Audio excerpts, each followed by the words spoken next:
একজন বলুক যে একজন খেতাবপ্রাপ্ত মুক্তিযোদ্ধা ছিল, আওয়ামী লীগ করে, যে অমুক বীর উত্তম, বীর বিক্রম, বীরশ্রেষ্ঠ, একজন দেখাক যে সে আওয়ামী লীগ করে। আজকে যারা রাজনীতি করে তারা সবাই বিএনপি করে।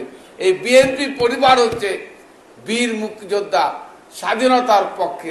আজকে বীর মুক্তিযোদ্ধাকে অসম্মান করা, বীর মুক্তিযোদ্ধা ঘর থেকে বের করে দেওয়া, তার পরিণাম শেখ হাসিনা চোরের মতো দেশ ছেড়ে, প্রধানমন্ত্রী থাকা অবস্থায় দেশ ছেড়ে পালিয়ে পার্শ্ববর্তী রাষ্ট্রে আজকে আশ্রয় নিয়ে জীবন বাঁচিয়েছে।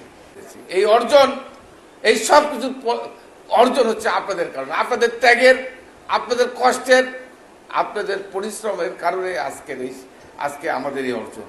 তাই আমি আপনাদের কাছে বলতে চাই, প্রিয় ভাইয়ের আমার, যারা এই সঠিক ইতিহাস বিকৃতি করে মুক্তিযোদ্ধাকে রাজাকারকে মুক্তিযোদ্ধা বানিয়েছে, আজকে সুযোগ এসছে এদেরকে কাঠগড়ায় দাঁড় করা, বিচারের মুখোমুখি দাঁড় করানো।